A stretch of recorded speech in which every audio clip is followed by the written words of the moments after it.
Hello again. Do you guys remember when I played Ori and the Blind Forest like 3.5 months ago? I played the sequel immediately after and never made a follow-up video because I was doing stuff. I bought a house, and as you can see, I'm in a completely different room with a fish tank and a cat tree. This is my office temporarily. So I have to record this video today, though, and you know why? That's because Metroid Dread comes out tomorrow, and the hype is very, very real. And that's a Metroidvania, and I'm inevitably gonna have to compare it to other Metroidvanias I've played when I review it. So today, finally, we're going to get together and review Ori and the Will of the Wisps. Okay, Ori and the Will of the Wisps is a super different game. It's a lot more of a full experience. Ori and the Blind Forest was a very short Metroidvania, which I'm cool with because I played it twice in a row. But this game, it feels much more like an adventure with a lot of different things. Like, it's got side quests and NPCs, and it kind of has more of an actual combat system, which the first one really didn't have. You kind of just mashed the button when you were close to enemies. This game is a huge upgrade from the first one, which I already loved. Now, my second bullet point here is they removed the checkpoint system and they turned the experience into currency. Everything else is a straight-up addition. They kept everything that made the first game good. So yeah, the yellow lights you get from defeating enemies, that's money now, not experience. And they just add more and more to that. I'm going to go straight to the third one because I kind of already said it. They added side quests. And this is the third game I've played in recent history that has a town builder side quest. Can we talk about that for a second? I played Breath of the Wild, and that game has a town builder side quest. Then I played Xenoblade Chronicles, and that game, which is somewhat by the same developer, had a town builder side quest. And Ori and the Will of the Wisps has a town builder side quest in a Metroidvania. It's like right in the top center of the map. Like right here in the map is like all, so it's in a really good spot. And to be fair, I think this is my favorite one. I think this is my favorite implementation of like an ever-growing town of you just one big side quest that connects to other smaller side quests. I think this is my favorite one. The theme that plays when you're in this area is so beautiful and peaceful. My wife even pointed out how beautiful and peaceful the town theme is. They added boss battles, and they're great. This is the next bullet point. And the escape sequences are here and better than ever. I don't think I can describe to people exactly how much I adore these, and I really can't. I really can't explain to people how extreme these things are. Man, it's got like my favorite things in the world. I can play Sonic Rush and Sonic Unleashed over and over again because the appeal in those games, I'm kind of an adventure fanboy, but I like the boost games too simply because they're incredibly replayable. In this game, the escape sequences give me a similar feeling. I think I said that in the last video, where you won't always do them right on the first try, but that just makes you want to retry them so that you can do it all really well and look cool doing it. And on the occasion that you do react to everything on the first try, you just feel like an absolute boss. Like, dude, that was baller. Come on. And I think I did a few of the escape sequences on the first try in this game. And there's a couple of instances in this game where you like do an escape sequence right before or after a boss. So it's really, they're so climactic and intense, and you got that leitmotif of the main theme, but it's an epic version busting in when you're running away from a giant monster that's crashing waves right behind you. It's so cool. It's so awesome.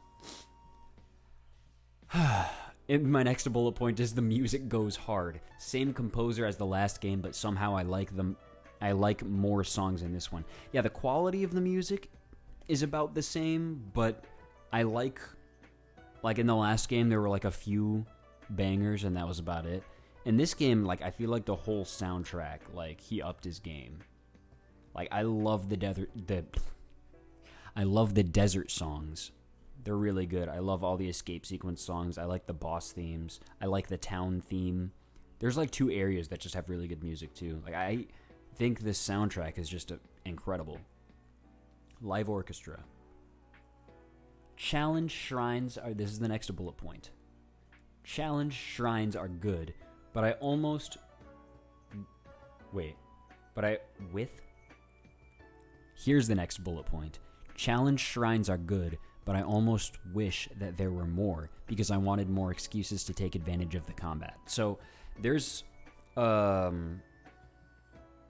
are a few shrines that can give you certain upgrades, and what they do is once you activate them, waves of enemies come at you, and this game introduces combat, which the last game barely had, and I just wanted to see more of it, because I think optional content in Metroidvanias helps said Metroidvanias come to life, because then you feel rewarded for exploring and finding new techniques and increasing your health or magic or whatever. And you're like, oh, I found this optional thing. Good thing I did all this other stuff first, I feel like exploring and combat are 2 really important things in Metroidvanias. I know that if you're a big Metroid fan, you'd be like, no, it's about the environment and the exploring way more. And if you're a Castlevania fan or a fan of some other ones, you'd be like, no, it's way more... most people probably wouldn't say it's about the combat, but still, I like when there's both. That's why I like Samus Returns so much. So I wish there was a little bit more combat, but not even that much. Next bullet point, it is way longer than the first, but it's also way less linear. So, yeah, the first game is not long. I played the first game twice in a row when I beat it, and I've only played it for like 2 more hours total than I have one playthrough of Ori and the Will of the Wisps. It's that much longer. It's literally almost, it's very close to twice as long as the first game. And that's just because of the structure of the game. And I remember how I said it was a lot less linear. Here's something interesting about the game. Here's the order in which I played the areas: desert, water, spider caves, ice. How did you guys play the game? Be sure to comment that down below. Remember in my Hollow Knight video? In my Hollow Knight video, I said something that's so interesting about non-linear games is that it makes single-player games really fun to talk about. This game is a great example of that, because after the first 4-ish hours, the map opens up, and you can go and do any of 4 main objectives. And you really can do it in any order. At first, I didn't think you could, but I just didn't look everywhere, and I didn't realize how to get into certain areas. I realized doing the ice thing first instead of last actually would have been really helpful, because certain power-ups, the power-up you get from the ice area is really good everywhere else. But I did it last, so that's something.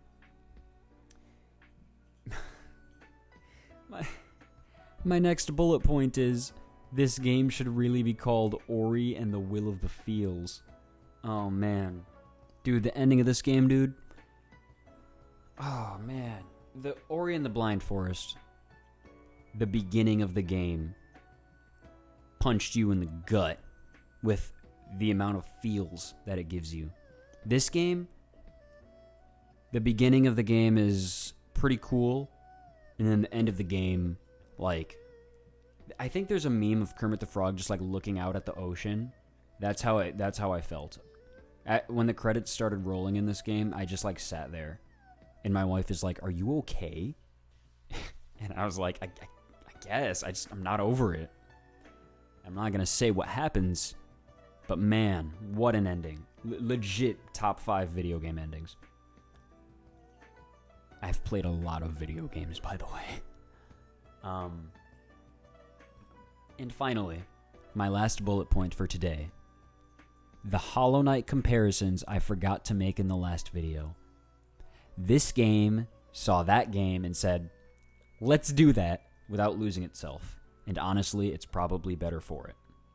Hollow Knight is one of the best dang games that I've played in recent history. It's so much better than I thought it was going to be. And this game, from the fact that it's got NPCs and side quests to currency that you can use to buy badges, it's got a badge system. And then it's got, like in Hollow Knight, it was charms, and you got charm notches to increase how many charms you could hold. In this game, I don't remember what they're called, but they're basically, it's like the same kind of thing. You got badges, and then that's what the challenge shrines that I was talking about earlier, that's what they're for. Then you can equip more of those things at the same time. So it's got that same thing going for it. Just the fact that the main weapon you get at the beginning is just like a simple sword weapon. Kind of reminds me of Hollow Knight. Just its non-linear nature. This game is just like, Hollow Knight was really good. Let's do all of that. But also make it an Ori game. And they don't forget that it's Ori. Ori and the Blind Forest is all about schmoovin'. It is that, it is the Pacha meme quality movement. And this one has that up the wazoo. Oh my gosh, the movement is so good. I think Ori and the Blind Forest might be one of the best feeling games I've ever played. And this game just adds to that, the stuff that was already in the first one. And it makes it even better. But it also has combat just to destroy enemies passingly and really epic boss fights. It's got like big epic boss fights. You know, I always like it when these Metroidvania games have optional bosses, like I said earlier, because then you feel rewarded for exploring when you find them. But, you know, it's what this game has is definitely sufficient. I'd say, oh man, I feel like Hollow Knight is a better game, but Ori and the Will of the Wisps sticks with you for longer. Just because the ending is so good, and the game is just beautiful. The soundtrack is beautiful. The movement is just so fun. I also think it's more replayable, because even though it's longer than Blind Forest, it's still shorter than Hollow Knight. And shorter Metroidvanias are just, in my opinion, typically more replayable automatically. You can just pick up the game and beat it in like 2 days. Or the really short ones you can beat in one sitting. I don't know if I could do that for this game. Just because I don't know how. I've got to look up a speed run for this game. But yeah, maybe I'm missing some details, but I'm so caught up in that Metroid Dread hype that I've got to end this video, do a tiny bit of editing, and then upload it. And I'll be back with Metroid Dread whenever I play it and beat it. And I'm also working on some other projects. Yeah. Guys, if you want to talk to me about Metroidvanias or Spider-Man or any of my future endeavors, feel free to message me. Leave a comment down below about how you felt about this game. Be sure to like, comment, subscribe. Anyone who's stuck with me all the way to the end of this video, I really appreciate you, because the algorithm doesn't just like views, it likes watch time even more. So you're really helping me out. You're helping the channel by just sticking around. So I appreciate all of you. Until next time, keep climbing. Bye, guys.